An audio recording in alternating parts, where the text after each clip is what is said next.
Alright, a quick update on the car. As you can see, it's now in the garage. That was no small feat without an engine, given it's uphill and the suspension is disconnected, so the wheels wanted to point in different directions.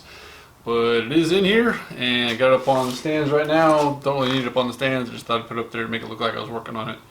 Anyway, let me give a quick update on where we're at with the car, and then we're going to look at installing the new camshaft in the camshaft cover. So here's the engine bay, which we haven't seen for a while, but you can see the cleaned up cross member I've got in there. I had to put that back in so I could... I had to put the cross member back in so the steering wheel would actually do something. The steering rack was still attached, but with no cross member in there, it would just have nothing to push against, and it wouldn't actually steer, even if the steering is connected. So I had to throw that back in here just so I could steer it and get it into the garage. And then now I'm in a position where I'll probably move the car so I can position it to get the cherry picker on it and lift up the car so I can roll the engine under. And to move it, I'm going to use rollers, which I'm going to want this cross member on. Then I'm going to take the cross member back off and actually attach it to the engine before I get it off the stand. So once I lower it down, it'll be as one entire unit. Cross member and motor mounts with connected to the engine, and then it'll all go back in as one piece. Before I put it back in, I wanted to switch out my new section of hydraulic cable. This is the end that goes to the slave cylinder, and I also replacing the master cylinder, which I've got the new one right here already connected to a new hose which was falling apart, and it goes down in there in that jumble of mess, which is a real pain to get out. You kind of got to disconnect as much of this stuff as you can and squeeze it out, but you can get it out. You do have to crawl up underneath the steering wheel to get it out. I'm not sure how people do this without taking the seat out. Since I was going to take the seat out anyway, no big deal. And you can find how much extra crap is in this thing.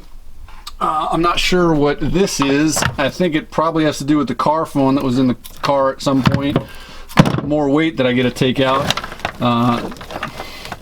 Given that it had a LAN/phone looking cable plugged into it, and I'm guessing that was for the car phone. No idea how that works. And then I've got a jumble of other hacked in wires here, a ground that I'm sure is not factory, and then all these wires, and then these that are wired into the power line coming off of the what is it, the solenoid up front, not the solenoid, but whatever it is up front in the engine bay. I'm still trying to figure out where that goes.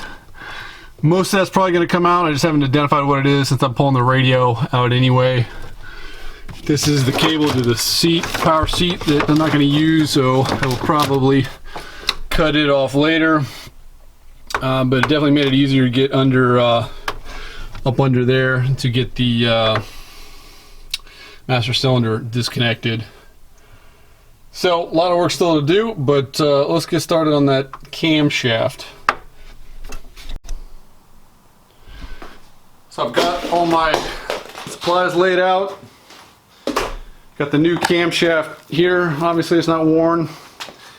And real quick on the old one,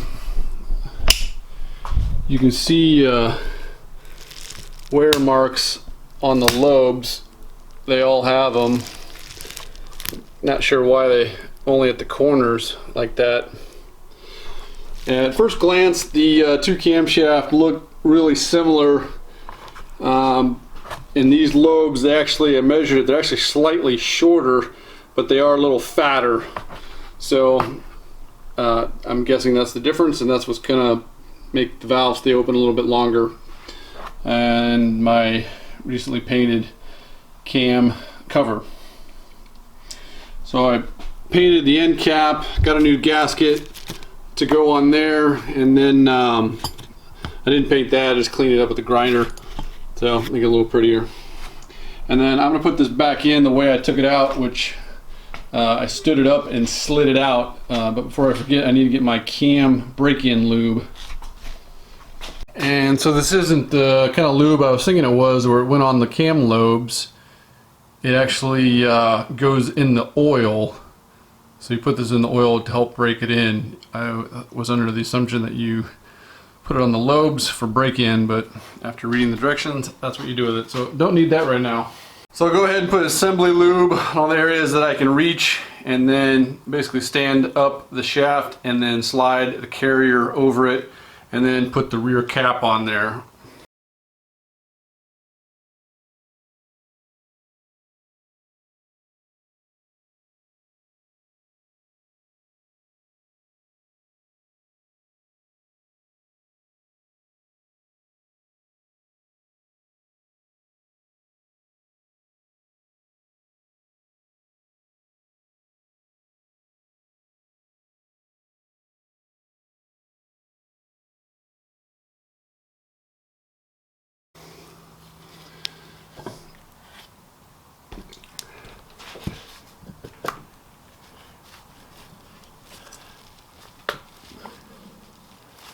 Alright, that wasn't too bad.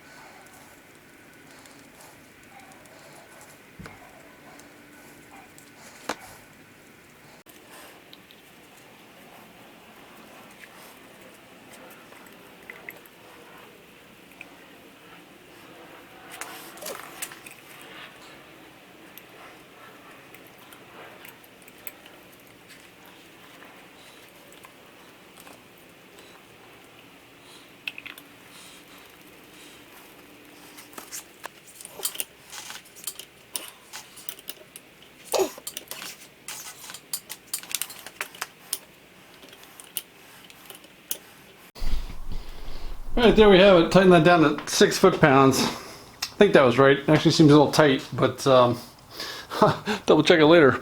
It's on there now. If I need to, I'll back it off, but 6 isn't a lot, but it's a little bit more than finger tight. So the next thing I need to do is put the lifters back in, and then we'll put the head on, and then we'll put this on. Okay, so we're finally getting ready to install the cylinder head on this thing. It's been sitting here for a while, but it's time to finish it up, get the cylinder head on, get the cam tower on, and get this thing hopefully back in the car soon. So I just took the cylinder head out of the box, and I'll show that to you right now. Still taped up, just pulled it out of the bag. Had a level 2 head work done by Lindsay Racing, poured in polished. Beehive race springs.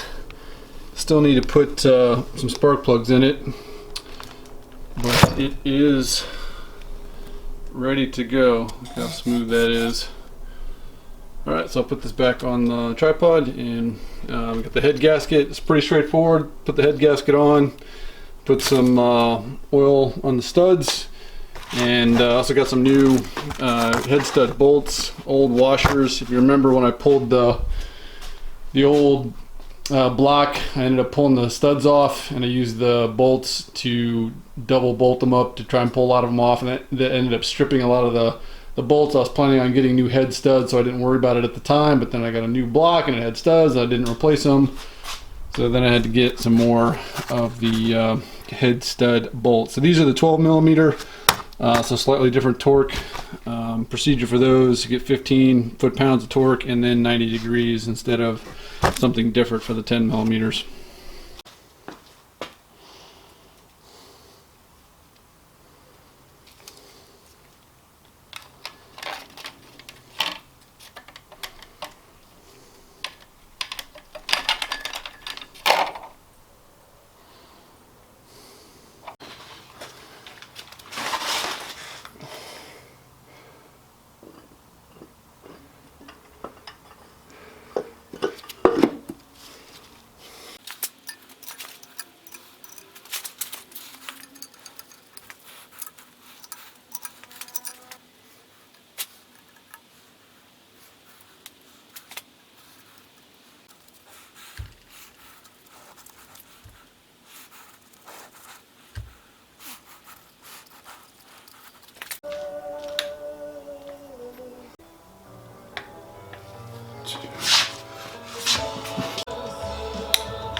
Okay, so I had the torque sequence slightly off. Should be 1, 2, 3, 4, 5, 6, 7, 8, 9, 10. So 15 millimeters or foot-pounds on step 1, and then 90 degrees for step 2. I have marking with a paint pen.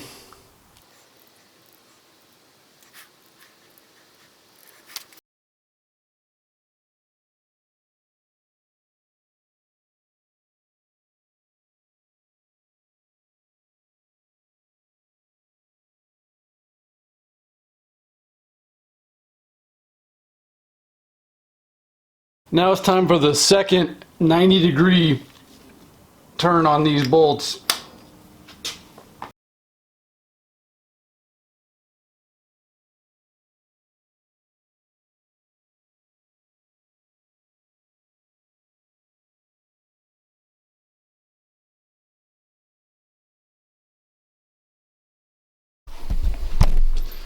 So I had 2 new bolts for this part of it. I don't know if that's another difference on the 87 block where it had a stud coming up. I didn't notice it before I put it on. But I got only one hole for the 2 bolts.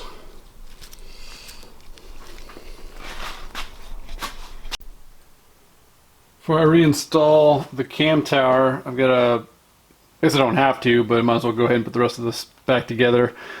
Thought I was gonna have to delay because I couldn't find my onion seal. As you can see, it is very thin in a very clear bag with nothing else, so thought I had accidentally thrown it away, but alas, I found it. So that is the first thing to go on at this point with the bearing carrier back on.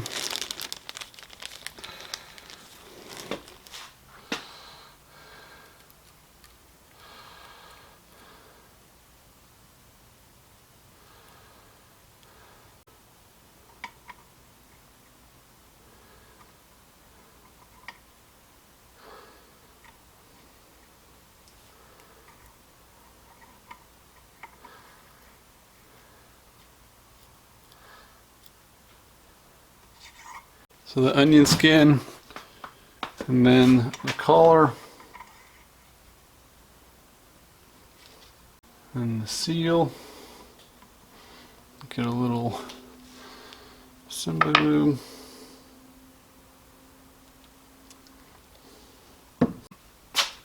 My seal driver.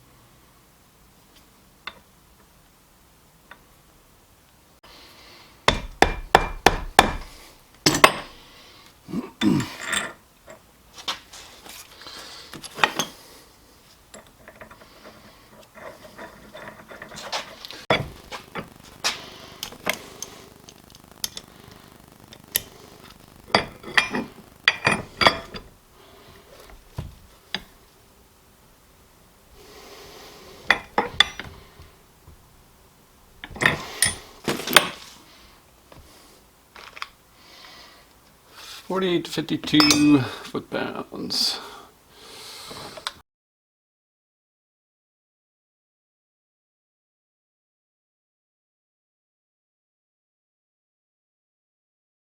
These are what they call the cheesehead bolts, or a triple square, or a serrated bit set.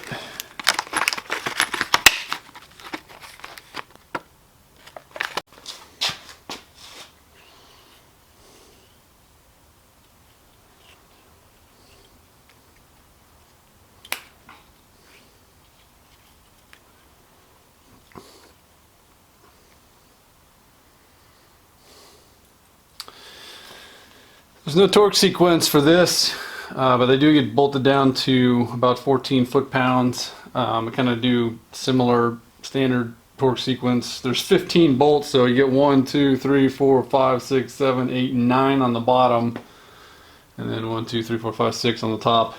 So kind of start in the middle and work the way out. Now some people use grease, which I think is fine. I think assembly lube is sticky enough that it will hold these in, so I'm going to try that. Actually, this stuff is so messy, I think I will go with the grease. Yeah, looks a little better.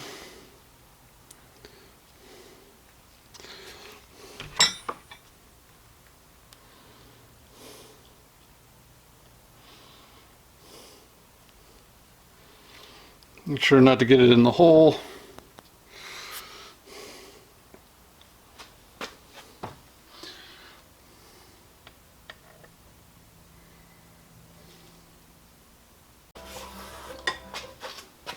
Alright, we got all the lifters in there.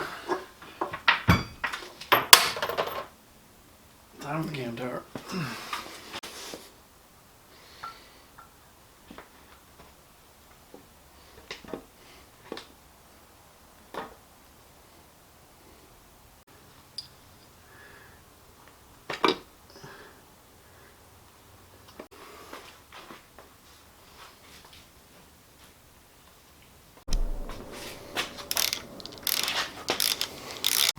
So it took me a minute to figure it out, which is why I was having problems. This thing won't entirely seat because a couple of the tappets will always be out a little bit. So you actually use the bolts and pull it down, but you don't want to use just one because it'll put too much stress on the threads. So get a few on there first.